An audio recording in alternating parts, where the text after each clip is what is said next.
Okay, I'm going to start by giving you some great hot tips and best practices for using ChatGPT. So as you start asking your own questions and engaging in your own conversations with ChatGPT, the things you're going to learn in this quick little lesson here are going to be ways that you can get even more out of it no matter what you're asking for. And these are some really great hot tips and best practices I've been using, and it's really made a big difference. So let's use an example, and I'm going to walk you through some of these tips that you can do.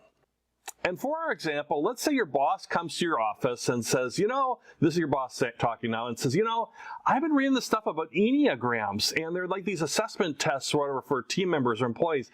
Could you research Enneagrams and in like 2 hours kind of give me your viewpoints on Enneagrams and whether we should adopt it to the office, and what are your overall thoughts and how do they even work and all that? How does this personality test work? And can you get that to me in 2 hours? Come by my office 2 hours, let's discuss. Have a great day, right? And that's your boss coming to you. And first, you might have two initial thoughts. One is, why do I work here? Why do I have this crazy boss that's asking about Enneagrams? And then your second question might be like, what is an Enneagram? I've got to give a report on this or a presentation. Maybe it's written. Maybe I've got to be able to talk about it. I don't even know what an Enneagram is. So let's say that you have no idea what an Enneagram. I bet you don't. Maybe you do. If you do, good for you. But we're going to find out what an Enneagram is, and we're going to look at these tips. Really, the idea is the tips to show you how you can use ChatGPT, not what Enneagrams are. This is the question we're going to ask GPT, and then we're going to focus on the tips. All right, so here I am at ChatGPT, and I'm going to ask it about Enneagrams, right? So I'm going to go down to where I ask my questions, and I'm going to say, what is an Enneagram? Maybe I had to look that up on how to spell that. See, I got the wrong spelling, or maybe it doesn't even recognize the spelling.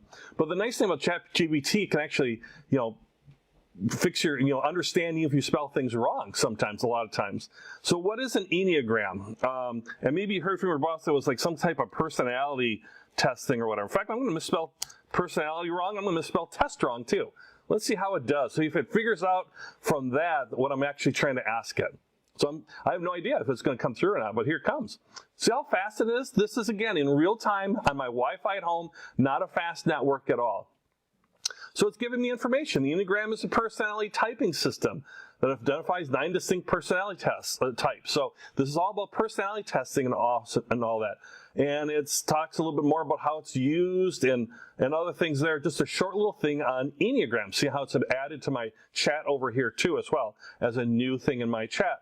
And I can read through this and I can find it about strengths and weaknesses and all that. All right, so let's say I have this and I'm not real happy with it, or I'm not sure if this is really helpful for me. The first tip is simply there's a button here that says regenerate response.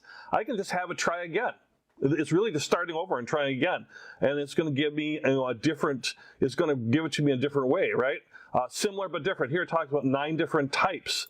So maybe I want to find out more about that. I'm going to show you how to do that too. So here it's going to talk about this Enneagram tests, online and print, blah, blah, blah. And what you'll see up here too, see where it says 2 of 2? I could go back to the previous answer here and see what the first answer was, and I can go back to the second answer and start picking up from there because it's remembering what I'm doing and it's building on that, right? So the first tip is you can use to regenerate a response. But maybe what I want to do is maybe I just need even more information. So I could just simply say, if you want to be polite, I'm polite, right? So can you expand on this? Well, what's this? Well, it's basically expanding what they did. So that's tip number 2, is if you get something that seems like a short, it's too short or doesn't give you enough information, you can ask it and it'll say things like, certainly, it's very pleasant. The Enneagram is a psychological system, and this. And it'll give you more information, or maybe, as far as building that out more as this processes through here, because we're doing this all in real time. So you can regenerate responses, or you can just simply ask it to expand and give you information. Here it's talking about how there's different Enneagram tests available, what they're designed for, and all that, and about feelings. This is something that I don't believe was in the first answer, so now this is building on that. The next tip is to take, that's writing, is to take something that's been written and then just build off that. So it talks about that there's 9 different types, right? You might get that where it says there's 8 of this or 4 of that. So maybe you take that and you put that in there. Remember, this is all in an Enneagram chat around personality tests. And I might say, what are the, do you remember copy paste? No. What are the 9 types? Right? So now it's like, what is this? What are these 9 types? So the 9 Enneagram types are, and now it's going to tell me about these different 9 types. Might give me a little bit of a detail or a little bullet point list, for example, right? So you got the perfectionist, you got the helper, the achiever. As you read through this, you can see these are the different 9 types of Enneagrams. Now think about your crazy boss asked you for stuff. You could be Google searching, you could be trying to piece this all together. Right now, this is all coming out. This is stuff that you can use and adapt into a written report if you want for your boss, or pop them a quick email. Say the Enneagram is a personality test. It's based on this, and there's 9 types. Here are the 9 types. And, that might be all the boss needs at that moment, right? So here we are, number 8, number 9. So the next tip is, let's say it didn't put it in bullet points. You can actually ask it to put something in bullet points. So if I was like up in here and I said, could you make this all into bullet points, it would do that and basically turn things like that into more of an easier to read bullet point list. Maybe we'll try that in a moment. But for now, we've already got our bullet points. But maybe let's say like, ooh, I know somebody in my office who's a perfectionist. I could say, can you tell me more about point number 1? All right. And now it'll go into more about that particular point, about the perfectionist. It's not giving me the other points. I asked for point number 1. And see how simple that was, how quick I just typed that in? I mean, I'm just doing this all on the fly here, right? But now it gets into more details about that point. Type 1s are responsible, moral, orderly, all this. This is just giving me a little bit more on that, and I could ask it to expand on that. Or I could say, could you expand on all the points in there as well? And they would expand on all the points. See, this is, getting me even more information. They're driven by strong sense of purpose, drive, whatever. That's number 1, the perfectionist, right? But let's say I wanted to could you, another top tip is ask for examples. Sometimes they'll give you lists and you want to get examples. So could you give me an example of someone who is a number 2, right? And I intentionally left that wrong because I can't type. But they knew, so like, certainly here's an example. Even though Steve can't type, ChatGPT can, So this is a number 2, right? So here is an example. Now let's go back up. Number 2 is the helper, right? So they're empathetic, caring, and supportive, right? So here is an example of like, well, what do we mean by the helper? Like, and here it is. Jane is a kind and compassionate person, and Jane is driven by this. I mean, Jane is not a real person, but you might help. By asking in this manner, might help you understand someone who's in your office, maybe on this type of personality test. So asking for examples. So the tip is not, again, this has nothing to do with Enneagrams. This has everything to do with how to get more out of the program and asking it for things. In addition, let's say you want to turn this into like a blog, right? Maybe you want to turn this into a blog article. You can just take it right from here, what you're doing, just say, could you write, and we're going to get into blogs and stuff, but could you write a blog about Enneagrams, right? Is it going to get that? I type so bad. Certainly, here's a blog post about the Enneagram. What is the Enneagram, right? So this might be something that I could use in my email to my boss, or I could, put it together and start as a part of a report where I'm going to add into it. So maybe I'm taking this general knowledge, and then I'm going to put in specifics, like this is what the Enneagram is, and then I might add into, without doing the test, I think Jane is this, and Tom is this, and Samir is number 2.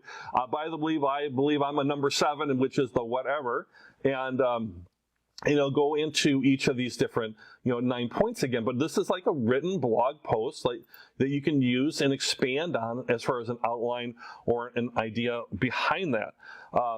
In fact, as we get into the blog thing later, you can even use it to help with like titling and those types of things too. So we'll do that here in a moment as this keeps going through.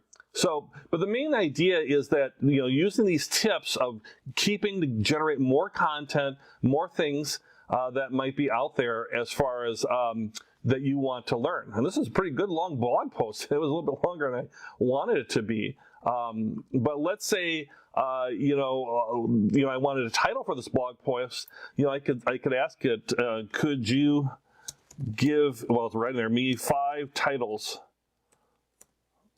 for this blog. Okay. Oh wow, this is like God's gift to blogs. Look at this thing. Look at this thing go, right? I mean, here we're wrapping up finally.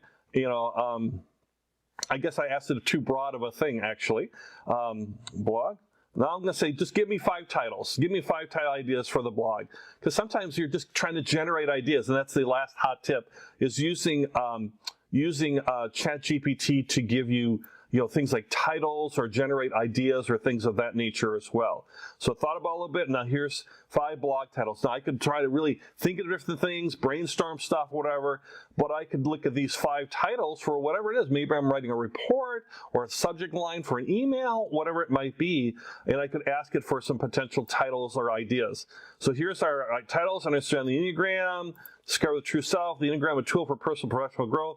Now I'm gonna get, like this is a nice, like if you're doing if you're actually writing a blog and you want something maybe more clickbaity or more click oriented, or something to generate interest, like navigating the 9 Enneagram types is kind of like, oh, what are the types? How do I navigate that? Maybe I add on to it, maybe I take the 9 Enneagram types and then I add on, discover your true self or something like that, or I just come up with my own creative stuff. So that's the idea behind these hot tips, some initial hot tips, and a really quick kind of overview on how it works too as well, as far as how you can use it to start generating content or generating ideas, and then building on that, would be the idea behind that. All right, so let's keep going with the course. These are some hot tips. Now we're going to look at some more detailed stuff as we keep going through.